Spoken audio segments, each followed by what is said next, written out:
Welcome back to My 100 Dresses, a 100 painting series where I'm painting women in fabulous dresses based off the children's book, The 100 Dresses by Eleanor Estes, and this is painting number 13.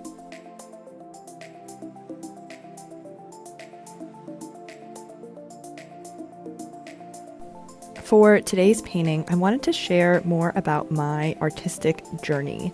I had a wonderful woman named Chelsea, which, let's just pause there, is that not one of the most beautiful names?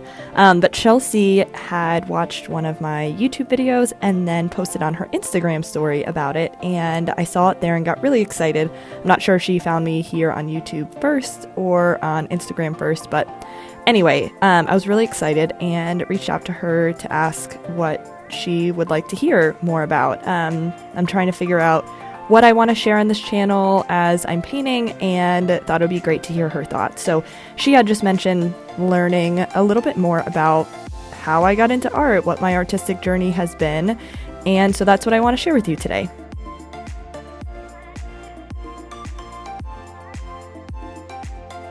So my art journey started pretty much as far back as I can remember. My mom was an artist. She went to FIT, the Fashion Institute of Technology in New York City, which is a really prestigious art school. And when she graduated, she was doing graphic design projects with really big companies, one of them being Macy's. So as you can imagine, she's very talented, very tenacious woman. And as far back as I can remember, I would sit at the kitchen table and she would draw the profile of a person, which there's actually a specific way to do this. It's something that you learn when you are first starting to draw. But anyway, she would draw that and I would just trace and copy, and over and over and over I would try to make mine look like hers. So from an early age, she noticed I had an inclination towards artwork.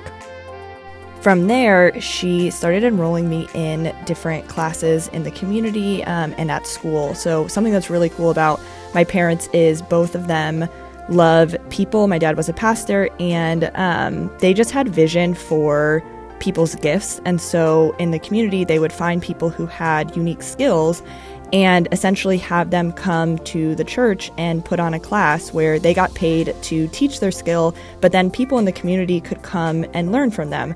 Kind of, before the day of social media, they were essentially helping people create courses just in real life. So it was really, really cool, but I got to work with a watercolor artist when I was really young, and he was absolutely amazing.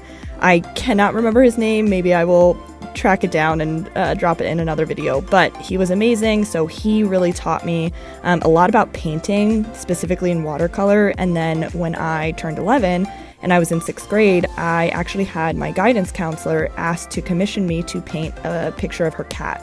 So that was the first time that I ever was paid to create artwork, and I didn't really understand what was going on, which is kind of the most innocent, wonderful kind of way to make money as a painter. But yeah, so that's where I first started selling my work. But I didn't start consistently selling it until I was probably a sophomore in high school. I was 15. And that's when the light bulb went off for me. I realized I could paint and make money through painting. Like a crazy idea for a 15-year-old. And coming from a household with very little financial means and being told from a young age, if you want to go to college, you are going to have to figure out a way to pay for it. This was the key. This was my open door. So I started painting portraits. I did it all the way through the rest of high school and all the way through college. And I'm so thankful to all the families who bought a painting from me. Like, essentially, part of the reason why I am here today is because of those families who believed in me and bought paintings, bought my artwork. But fast forward, I'm at the end of college and I find myself incredibly burned out. Creativity was a way to survive. It was not this abundant gift, and I needed a serious break. It had kind of been almost like a bad boyfriend at the end, where, always kind of demanding more, not really giving me time and space to be myself. So anyway, I took a break. I jumped into the corporate world and climbed for the next 6 years. I ended up landing my dream job at the end at LinkedIn, and it was an amazing experience. It's still hard for me to believe that I walked away just because it was such a good spot. But in hindsight, I can see I needed to have that job before I started doing art full time.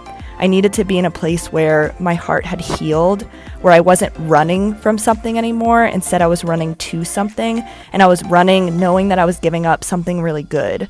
Art had always been something that I needed to survive, and this time it was something that I wanted more because I felt like God had told me he made me to create, and so I felt like I was stepping in with him into this abundance place.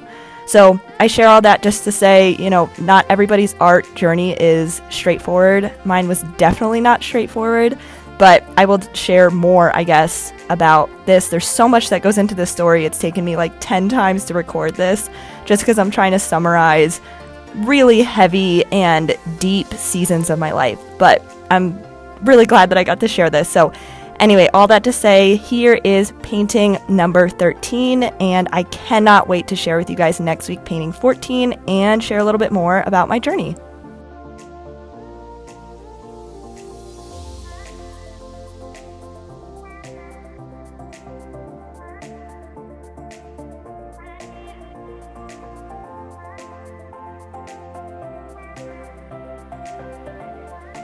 Thanks so much for joining. I will see you next week for painting number 14.